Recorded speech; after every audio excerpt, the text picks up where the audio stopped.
Hello साथीहरू, आज चाहिँ हामी पानी सबै खानेपानी सकेर मेरो छोरी बोतल भर्दैछिन्। आरीमा टाढा लिन जानुपर्छ नि त, त्यही भएर बोतल भरेर अब आरीमा टाउको मारेर हिँडिन्। पानी लिन जानु पनि सानो पुच्छेल पछ्याएर डोको बोकेर सबै म बोक्ने र नबोक्ने हुँदै गयौँ हामी पानी लिनलाई। अनि निकै टाढै जानुपर्छ। मेरो छोरी चाहिँ आरी म बोक्छु, सबै म बोक्छु भन्दै लिएर गइन् होइन। अनि लु न त भनेर बोकाइदिएँ मैले पनि। बोक्दै जाँदै खुर्रुरुरुर कुद्दै कति डह्रो हिँड्छ क्या। बिचरा मधेसमा बसेको मान्छे होइन। अनि यहाँ बाटो यस्तो छ, त्यही पनि लुखुर लुखुर लुखुर हिँड्छन् मेरो छोरी। हेर्नु यस्तो छ बाटो चाहिँ। फेरि अलिकति लड्यो भने सिस्नो नै सिस्नो छ क्या, सिस्नोमा लागिहाल्छ। जाँदा जाँदै मेरो छोरी चाहिँ जग पनि मै बोक्छु भनेर मलाई केही बोक्न नदिएको क्या, सबै आफै बोक्छु भनेर। अनि यहाँ चाहिँ बाटो अप्ठ्यारो थियो नि त, अनि म बोकिदिन्छु भनेर मैले बोकिदिएँ आरी। अनि उसले जग बोकिन् होइन। कटेपछि फेरि मै बोक्छु भनेर फेरि बोकाइदिएँ। अनि ऊ लड्न खोज्दै समात्दै हिँड्दैछिन् मेरो छोरी पानी लिन चाहिँ पाहाडको बाटो है। खुर गयौँ हामी, पुवा पुग्यौँ। त्यस पछाडि यहाँ हाम्रो अर्को सिस्टर पानी भर्न थाल्नुभयो। सानो जगले उगाउँदै पानी भर्दै हुनुहुन्छ।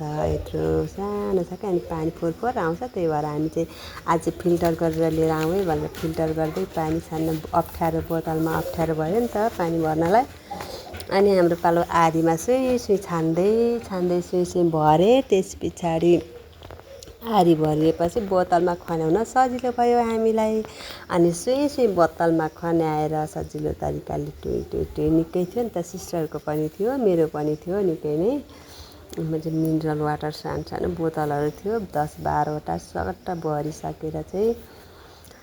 अनि त्यस पछाडि अब चाहिँ पानी भरिसकेर अनि अब जाऊँ भनेर फेरि त्यो बोतलहरू चाहिँ मैले आरीमै हालेँ। हातमा चाहिँ बोक्न गाह्रो हुँदो रहेछ क्या, टाढा दुख्ने। अनि आरीमा लाएर चाहिँ ठ्याक्क टाउकोमा राख्ने भनेर म बोक्छु भनेर मेरो छोरीले फेरि दिँदै नदिएर लौ न त बोक भनेर बोकाइदिएको। केको सक्थ्यो बिचरा, झन्डै टाउको भाँचिएन। त्यही पनि मै बोक्छु भन्दै जबरजस्ती गरेर लडाइन्। अनि फेरि उठाएर आफै कराउँदै उठाएँ। अनि त्यस पछाडि आफैले फेरि बोकेँ। अनि पानी बोकेर फेरि हामी सुई हिँड्यौँ। सानो पुच्चेलाई फेरि बोक्नु पर्ने, हिँड्न नमान्ने।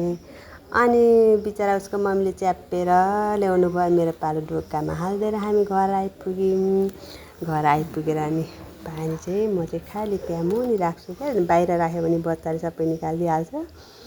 अनि सबै त्यहाँ मुनि थुपारेर अनि त्यस पछाडि हामी त खाना खान थाल्यौँ। पानी राखिसकेर खानासाना खाएँ, पानी पनि खाएँ। तिर्खा